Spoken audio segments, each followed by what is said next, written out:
Kami dari kelompok 6 akan membahas salah satu fenomena yang terjadi di kala pandemik COVID-19 melanda Indonesia.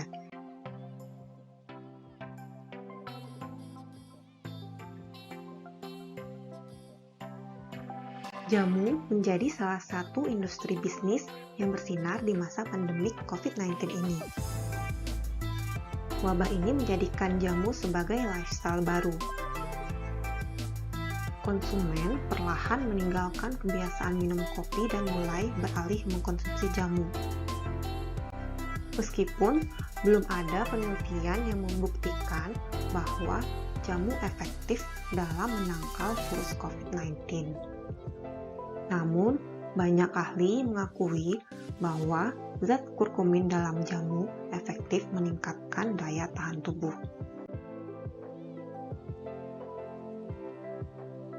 Menurut survei dari Kantar, 65% mengakui bahwa jamu telah menjadi kebiasaan baru. Jika sebelumnya jamu dianggap minuman jadul dan lebih banyak dikonsumsi orang tua, justru kini sebagian besar masyarakat modern di kota besar mulai mengikuti kebiasaan minum jamu ini. Sejumlah produsen jamu mengatakan bahwa omset mereka naik hingga 50% semenjak wabah COVID-19 ini. Apakah tren ini benar-benar akan menjadi new normal di kalangan masyarakat Indonesia? Akan ada kemungkinan bahwa tren mengkonsumsi jamu ini akan berakhir setelah krisis akibat pandemik COVID-19 ini juga berakhir. Hal ini menjadikan tantangan bagi para pengusaha jamu untuk mempertahankan antusiasme masyarakat dalam mengkonsumsi jamu.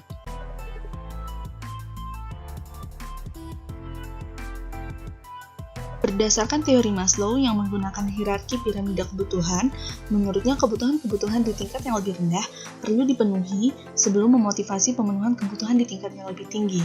Dalam kondisi wabah COVID-19, konsumen kini bergeser kebutuhannya dari yang awalnya berada di atas atau puncak piramida, bergeser ke bagian dasar piramida seperti kebutuhan fisiologis. Ketika masa pandemik berakhir, aksesibilitas untuk memperoleh kebutuhan dasar menjadi semakin mudah, serta rasa aman mulai muncul kembali, sehingga bisa saja pemenuhan kebutuhan bergeser ke hierarki yang lebih tinggi, misalnya aktualisasi diri. Dalam fenomena ini, terdapat peran dari opinion leaders atau individu yang dapat mempengaruhi sikap dan perilaku orang lain. Salah satunya adalah Presiden Joko Widodo yang mengkonsumsi jamu selama masa pandemik sebagai penambah imunitas tubuh, serta pendapat dari para ahli yang menyatakan bahwa jamu efektif dalam meningkatkan daya tahan tubuh jika dikonsumsi secara rutin.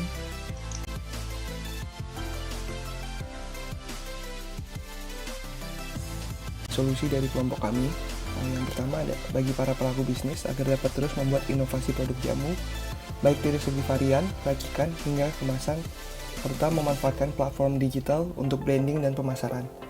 Dari segi platform digital, produsen jamu dituntut untuk menaikkan customer engagement, dan dari segi varian, produsen jamu dituntut untuk lebih kreatif dalam research dan development. Yang kedua, produsen jamu dapat membuka kafe jamu kekinian seperti Acaraki di Jakarta untuk menarik minat orang-orang yang sering nongkrong sambil minum jamu atau meeting point di kafe jamu.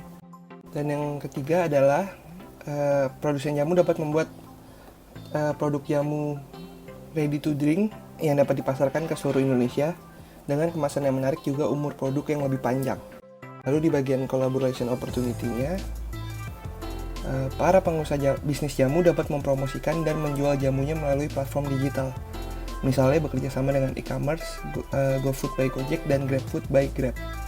Jadi di sini dapat lebih menjangkau semua channel customer, sehingga dapat menaikkan penjualan dari si produsen jamunya. Sekian presentasi dari kelompok 6 dengan anggota Favilia Francisca, Desi Dwi Rahayu, dan Laksamana Bimo Budiman.